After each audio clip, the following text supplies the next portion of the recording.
Wait, I gotta change. Hello, I'm this is dress. Dylan, and this is my second speech. Here's one audience member. Say hi, what? Walt Ortiz. These two lovely people are my second and third audience members. This one is my fourth audience member, and last but not least, my fifth. Let us get started. If you'd hold that. Oh. Hold up. Ready? Are y'all frozen? No. Yeah, we're frozen. They're frozen. Oh. Alright, as long as I can start. Let's get started. Just the other day, it was raining cats and dogs. No, I don't mean literally. Canines and felines weren't really falling from the heavens in unison. It's an expression, a phrase. These little idioms enrich our culture and society as a whole. He jumped the gun. I was as sick as a dog, and you gotta pay that piper. Are all examples of common sayings that give life to our language. But where do they come from? From where do they originate? Can you just go somewhere, find a box, open it up, and say, that's where all the sayings are from? No, it's quite the opposite. These idioms come from different centuries and different countries. They truly traverse time and space to end up in our language. Today, I'm going to discuss 3 common sayings in our society. Now, before I begin, I want to let y'all know that most of my data was collected from 2 websites, the History Channel website and phrases.com. Let's get started. To be worth one's salt. We all know what it means. To be deserving of what you earn. This saying originated in ancient Rome. Now, in those days, salt wasn't just something that you could go to the grocery store and buy. It was valued much more than that. It was used to preserve food, to perform certain religious ceremonies, and even to trade and barter with. Now, Roman soldiers at that time were given an allowance called a salarium, which is actually where we get the word salary today. This allowance was to buy salt. Now, when one soldier looked at another one who was working hard and he was dedicated to his job, he would look to others and say, that man is worth his salarium. The phrase evolved later into being worth one's salt. Now, not every saying has an origin that is as clear-cut as that one. Some are shrouded in obscurity, like the next one I'm about to discuss. The cat's out of the bag. Etymologists actually believe that there are 2 stories that could account for the origin or the creation of the phrase, the cat is out of the bag. I'm going to share both with you today, and I'll let you decide which one is true. The first. Well, it originated in the 16th century in England. And during that time, piglets were shoved into sacks and taken to market. Now, they'd find a buyer, trade coin for the sack with the animal in it, and warn them not to open the bag until they got home, because the piglet could escape.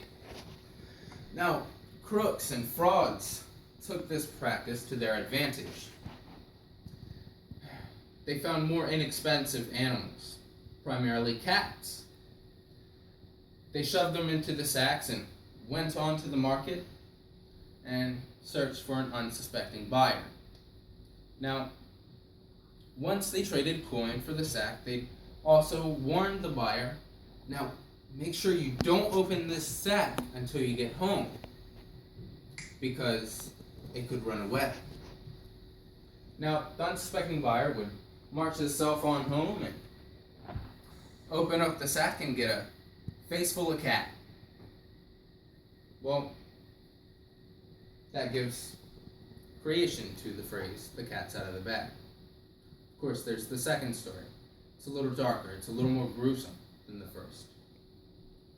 This also originates in England, but closer with the Royal Navy.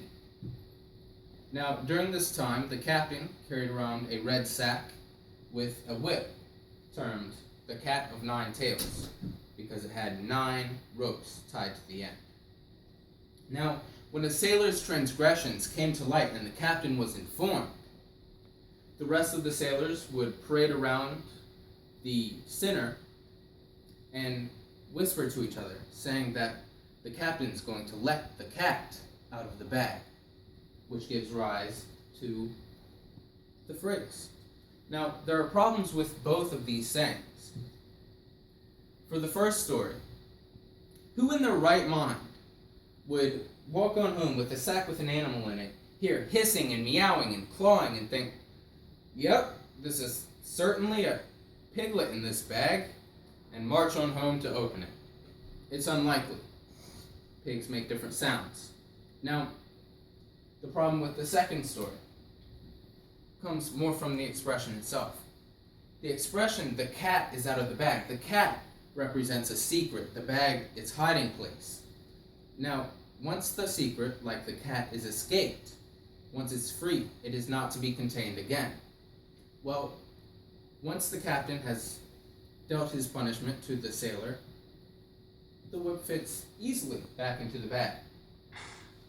But like I said, I'll let you decide.